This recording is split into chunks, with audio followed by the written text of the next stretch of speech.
Hi நண்பா, நம்ம சேனலுக்கு யாராவது புதுசாக வந்திருந்தீங்கன்னா மறக்காத சப்ஸ்கிரைபர் பண்ணிக்கங்க. இந்த வீடியோவில் வந்து என்ன பார்க்க போகிறோம்னா 10 பயிர் எடுத்துகிட்டு இருக்கிறோம் நண்பா. இப்போ வந்து எந்த மாதிரி ஆர்பியும், அதாவது என்ன கீர் யூஸ் பண்ணுறோம் அப்படிங்கிறத கொண்டு எல்லாமே பார்க்கலாம்.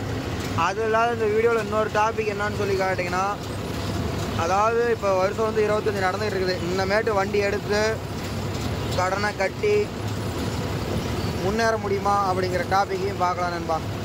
ஃபஸ்ட்டு வந்து என்ன பார்க்கலான்னு சொல்லி கேட்டிங்கன்னா 10 பயிர் அடிக்கிற விஷயத்தை முடிச்சிடலாம். அதுக்கப்புறம் வண்டியினுடைய டாப்பிக்கு போயிடலாம். இப்போ வந்து பார்த்தீங்கன்னா யூஸ் பண்ணுற ஆர்பிஎம்னு சொல்லிட்டு பார்த்தீங்கன்னா 14க்கு கீழே, அதாவது இந்த பாயிண்ட் வந்து பார்த்தீங்கன்னா 3 பாயிண்ட் வர மாதிரி. சென்சார் மாடலுக்கு தெரியும், 4 பாயிண்ட் வந்ததுன்னா வேகம் அதிகமாக போகும், 3 பாயிண்ட் வந்ததுன்னா மீடியமான வேகம்னு சொல்லி.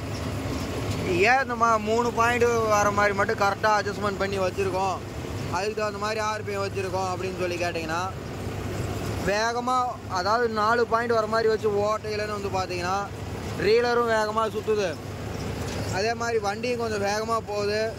இப்போ இதெல்லாம் வந்து பாருங்கள் நல்லா பச்சை, சரியான பச்சை. இந்த பச்சையை நம்ம வந்து ஓட்டையிலன்னு வந்து பார்த்தீங்கன்னா க்ரெஷருக்குள்ளே அப்படியே முழிஞ்சு தள்ளும், வெறும் ஈரமாகவே வந்து பார்த்தீங்கன்னா ஏறும். அப்போ அந்த ஈரமாக இருக்கையிலன்னு வந்து பார்த்தீங்கன்னா ஈரத்துக்கு வந்து வேகமாக வைக்கையில் டக்கு டக்குன்னு சலிச்சு வேகமாக சல்லடை வேகமாக ஓடும், சலிச்சு பின்னாடி வேகமாக தள்ளிடும் நண்பா. அதே இப்படி வந்து பார்த்தீங்கன்னா பொறுமையாக போகையிலன்னு வந்து பார்த்தீங்கன்னா சல்லடையில் ஒரு செகண்டு இருந்து தான் வந்து பார்த்தீங்கன்னா சலிக்கும். அப்படி பொறுமையாக சலிக்கலைன்னு வந்து பார்த்தீங்கன்னா ஈரம் கோத்துக்கிட்டு பயிர் வந்து வெளியே போகாது. போய் ஓட்டி முடிச்சுட்டு பின்னாடி போய் இந்த சக்கை வெளியே வர இடத்துல தொட்டு பார்த்தோம்னா கையில் அப்படியே பசன்னு ஈரமாக ஒட்டுது நண்பா. நீங்கள் அங்கே கூட போக வேண்டாம், இங்கே பாருங்க பாட்டுக்கிட்டு மாதிரி போகுது. இங்கே பாருங்க பயிர் பாருங்க,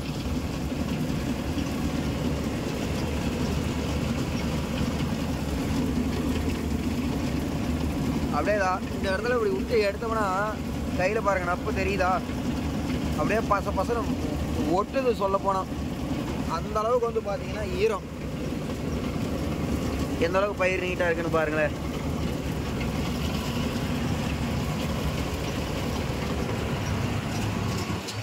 பயிரில் நம்ம வந்து கையை வச்சு எடுத்தோம்னாலே பசன்னு ஒட்டுது. அதனால தான் வந்து பார்த்தீங்கன்னா ஆர்பி வந்து பொறுமையாக வைக்கிறது.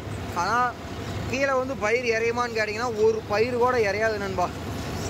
அந்த பயிரும் எரியாத மாதிரி தான் நம்ம வந்து சல்லடையை க்ளோஸ் பண்ணி அட்ஜஸ்ட்மெண்ட் வச்சு கரெக்டாக வச்சு நீட்டாக ஓட்டிகிட்டு இருக்கோன்னு வச்சுக்கோங்களேன். அடுத்தது வந்து பார்த்தீங்கன்னா கீர் தான். ஃபஸ்ட்டு கீரில் தான் போட்டு ஓட்டிகிட்டு இருக்கோம், லோ ஃபஸ்ட்டு தான். நிறையா பேர் கேட்பீங்க, ஏன்டா 5310 கூட செகண்ட் கீரில் ஓட்டுது, நீ அநியாயத்துக்கு ஏன்டா ஏமாத்துற அப்படின்னு சொல்லி மைண்ட் வாய்ஸ் அடுத்த செகண்டில் யோசிச்சிருப்பீங்க. அதுக்கான விளக்கம் என்னன்னு சொல்லி சொல்கிறேன் கேளுங்க. என்னை பொறுத்த வரைக்கும் நம்ம சேனலை வந்து ரெகுலராக ஃபாலோ பண்ணுறவங்களுக்கும் தெரியும், நம்ம வண்டி ஓடுறவங்களுக்கும் தெரியும். நம்மளை பொறுத்த வரைக்கும் டைமுங்கிறது ஒரு சும்மா ஒரு இதுதான். நம்மளை பொறுத்த வரைக்கும் வேலை தான் முக்கியம், வேலை தெளிவாக இருக்கணும். செய்கிற வேலை 1 மணி நேரம் ஆகிட்டாலும் வேலை தெளிவாக இருக்கணும்னு சொல்லி நினைக்கிற ஆள் நான். நம்ம சேனல் ரெகுலராக பார்த்துட்டு இருக்கவங்களுக்கும் தெரியும். அதுக்கு இதுக்கும் என்னடா சம்மந்தம் அப்படின்னு சொல்லி கேட்பீங்க. சம்மந்தம் இருக்குது நண்பா.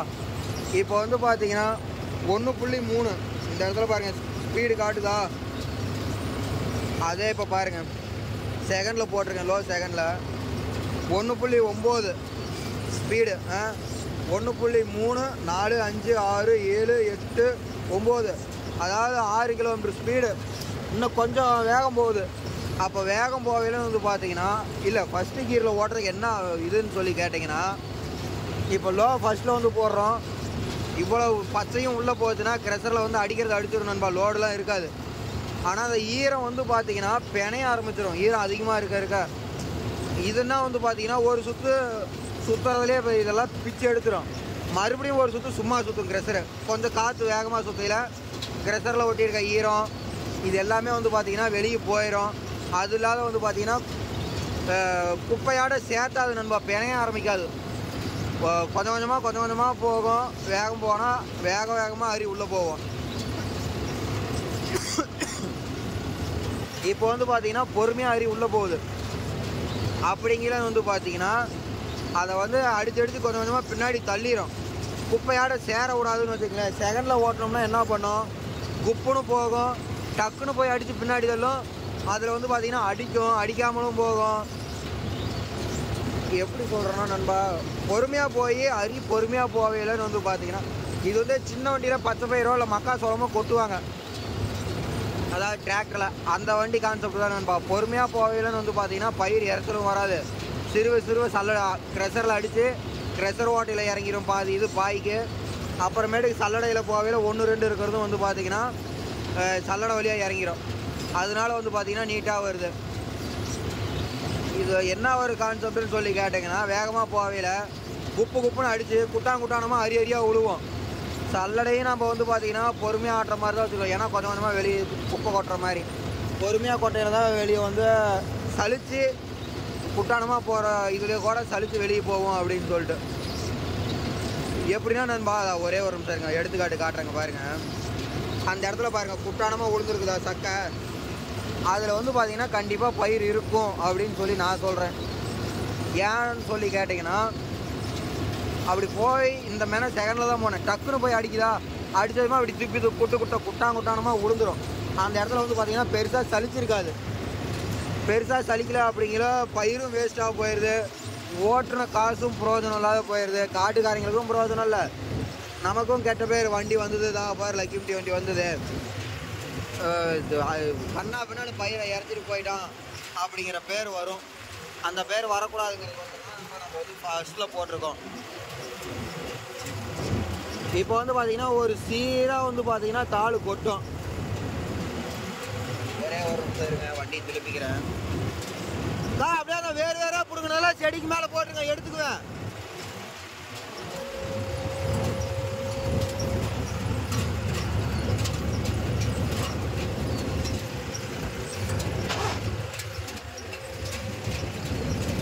இதுலேயே மேலே மாற்றி பிடிக்கலாம் நண்பா. இந்த துளி ஒன்றுக்கோசரம் இப்போ வீடியோ எடுக்காத மாதிரி இருந்தால் பிரச்சனை இல்லை, டக்குன்னு இதில் அட்ஜஸ்ட்மெண்ட் பண்ணி பிடிச்சிடலாம்.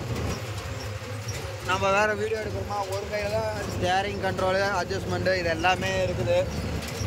அதனால தான் வந்து பார்த்தீங்கன்னா இந்த மேனையை விட்டாச்சு.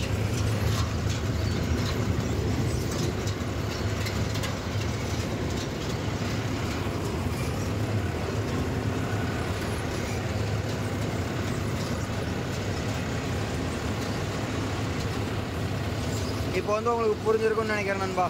நம்ம வண்டி பார்த்தீங்கன்னா மக்கா சோளமே செகண்டில் தான் ஓட்டுவோம். சொல்ல போனால் 5310 எல்லாமே ஃபஸ்ட்டில் ஓடும். நம்ம செகண்டில் போட்டு அதுவும் ஃபுல் கட்டுற மாதிரி தான், அதுலேயே செகண்டில் போடுறது நமக்கு இதெல்லாம் ஒரு லோடுங்களா சொல்லுங்கள் நீங்கள். அதே மாதிரி க்ரெஷர்னு வந்து பார்த்தீங்கன்னா ஃபுல் டைட்டில் தான் நண்பா இருக்குது. இருங்க ஒரே ஒரு நிமிஷம் காட்டுற தெளிவாக உங்களுக்கு. இங்கே பாருங்கள், இதுதான் க்ரெஷர் டைட் பண்ணுறது. இந்த சென்டர் கை மாதிரி இருக்கா, அதுதான் நண்பா. க்ரெஷரை வந்து டைட் பண்ணையில் வந்து பார்த்தீங்கன்னா பயிர் உடையுன்னு சொல்லி நிறையா பேர் சொல்லுவீங்க. அது கிடையாது நண்பா. அது வந்து ரொம்ப காய்ச்சலாக இருந்ததுனால உடையும். அது எப்படின்னா, இப்போ இதுவே வந்து பார்த்தீங்கன்னா நண்பா, இதுவே ஒரு 20 ஏக்கரா வரலையுமே போட்டிருக்காங்க பச்சை பயிர். அதை வந்து என்ன தெரியுமா பண்ணுவாங்க, நல்லா காப்பு காய்க்கும், நல்லா இந்த மாதிரி இன்னும் இதோட மோசமாக காப்பு காய்க்கிற இடம்லாம் இருக்குது, அதாவது அதிக ஈல்டு வர மாதிரி. அந்த காட்டில் என்ன பண்ணுவாங்க, கிளைசல் பில்லு மருந்து இருக்குது பாருங்கள், அந்த பில்லு மருந்தை வாங்கிட்டு வந்து ட்ரோனில் அடித்து விட்ருவாங்க. எதுக்காகன்னு சொல்லி கேட்டிங்கன்னா, பரவலாக காஞ்சி போயிடும், பில்லும் காஞ்சி போயிடும், இதுவும் காஞ்சி போயிடும் நண்பா, செடியும் காஞ்சி போயிடும். அப்போ பயிர் மட்டும் வந்து பார்த்தீங்கன்னா நீட்டாக இருக்கும். அடித்தோம்னா அந்த 1-2 குச்சி வருது பார்த்தீங்களா, அந்த குச்சி கூட வராது.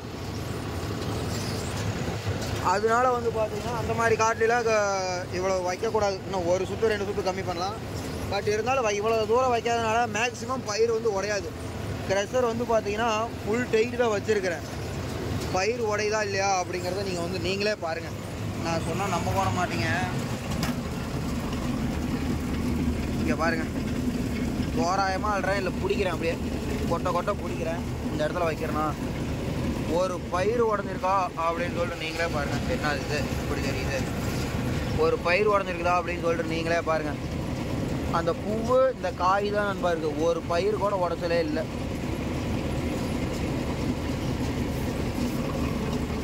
நீங்கள் எத்தனை விசக்க பார்த்தீங்கன்னாலும் பயிர் ஒன்று கூட உடஞ்சிருக்காது. ஏன்னா அதுக்கு என்ன காரணம், பயிர் உடையாமல் வரதுக்கு என்ன காரணம் அப்படின்னு சொல்லி கேட்டிங்கன்னா, ஐயோ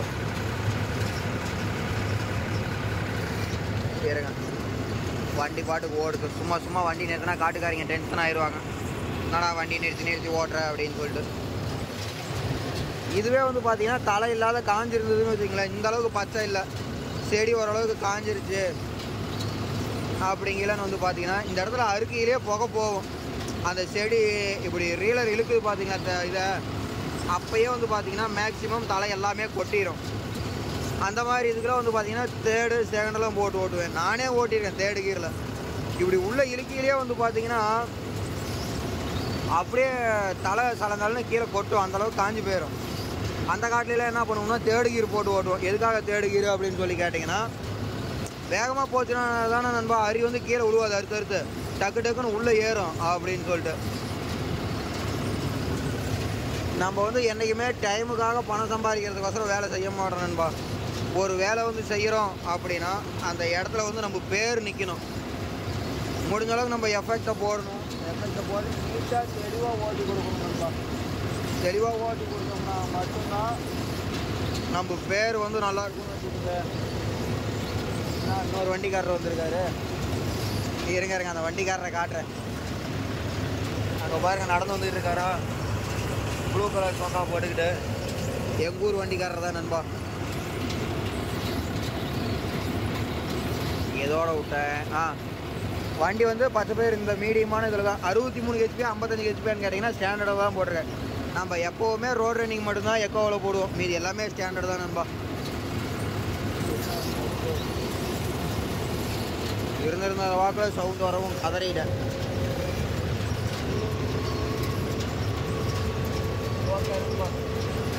வீடியோ வந்து இப்போதைக்கு இதோடு என் பண்ணுறேன். மறுபடியும் ஸ்டார்ட் பண்ணுறது வந்து பார்த்தீங்கன்னா வண்டி வந்து எடுத்ததான் என்ன ஏதுன்னு சொல்லிவிட்டு அந்த இதில் பார்க்கலாம். இப்போ அவர்கிட்ட பேசணும், அதனாலன்னு வச்சுக்கல